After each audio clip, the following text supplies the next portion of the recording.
Perkenalkan, nama saya Maria Angelina Mau. Saya dari kelas B, semester 2, Prodi Pak.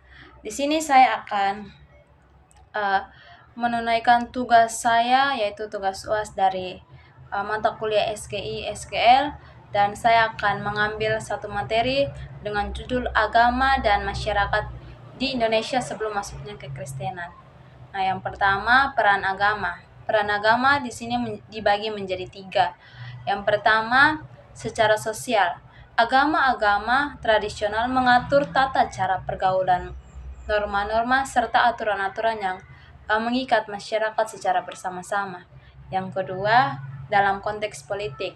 Agama-agama tradisional seringkali terkait erat dengan struktur kekuasaan. Selain itu, agama-agama tradisional memengaruhi seni, budaya, dan ekonomi masyarakat Indonesia. Yang ketiga, agama-agama tradisional. Agama-agama tradisional juga membentuk identitas etnis regional masyarakat Indonesia. Nah, yang kedua, ada praktik keagamaan.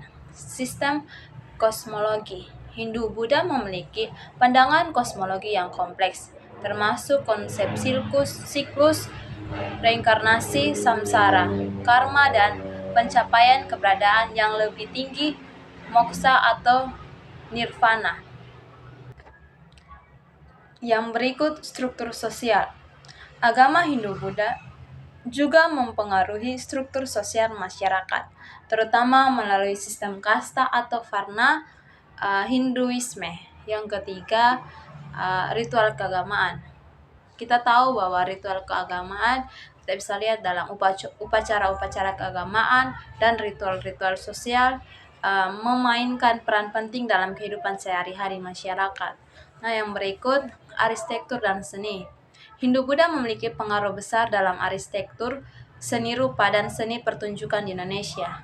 Yang berikutnya lagi ada bahasa dan sastra. Bahasa dan sastra digunakan dalam teks keagamaan dan sastra pada masa itu, dan jadi bahasa yang dihormati dan dipelajari. Nah, yang ketiga yaitu interaksi antara budaya, penerimaan dan interaksi agama-agama besar seperti Hindu dan Buddha mungkin menyerup dan mengadaptasi elemen-elemen kepercayaan lokal dalam praktik keagamaan mereka. Nah, yang berikutnya lagi ada sinkretisme.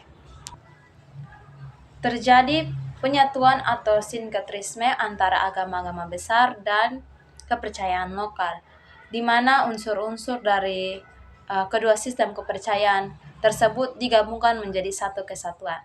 Yang berikut, interaksi ritual.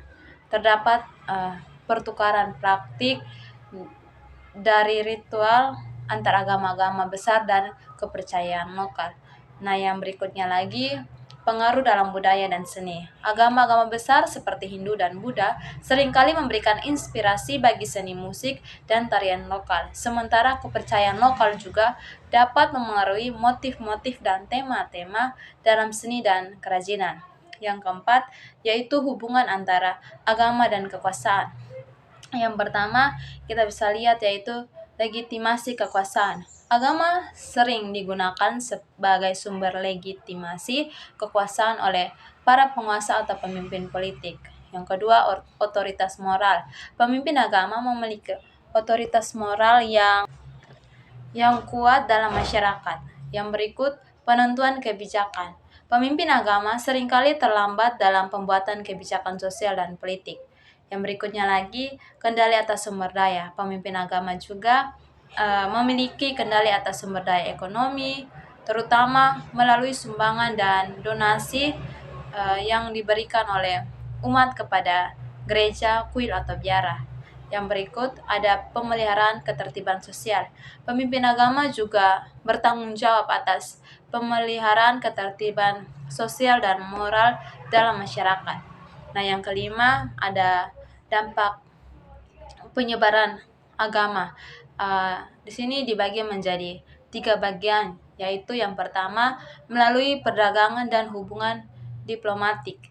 Perdagangan maritim telah menjadi jalur utama untuk penyebaran agama-agama besar di Indonesia. Nah, yang kedua, melalui migrasi. Migrasi penduduk dari wilayah India dan Asia Tenggara juga berkontribusi pada penyebaran agama-agama besar di Indonesia. Nah, yang ketiga yaitu melalui proses letisme. Selain itu terdapat juga upaya aktif untuk memperluas agama-agama besar melalui proses proselitisme atau penyebaran ajaran agama. Nah, yang keenam yaitu perbedaan budaya dan agama. Di sini dibagi menjadi 4 bagian. Yang pertama, penerima dan asimilasi masyarakat. Masyarakat prakristenan di Indonesia cenderung menerima dan mengasimilasi elemen-elemen budaya dan agama dari India dan Tiongkok yang dianggap sesuai atau bermanfaat bagi mereka. Yang kedua, sinkretisme. Terjadi penyatuan atau sinkretisme antara budaya-budaya luar dan budaya lokal di Indonesia.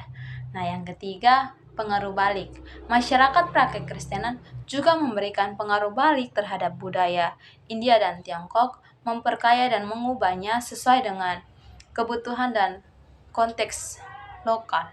Dan yang keempat, toleransi dan kerjasama. Nah, masyarakat prakristenan cenderung menjalin hubungan yang toleran dan saling menghormati hubungan antar budaya luar, mengakui keberagaman sebagai kekayaan dan memperkuat kerjasama lintas budaya dalam berbagai bidang seperti perdagangan, seni, dan agama. Nah, yang paling terakhir yaitu pertukaran budaya.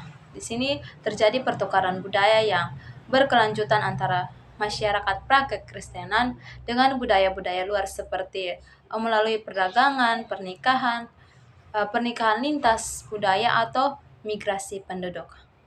Baik, sekian dari saya. Terima kasih. Salam.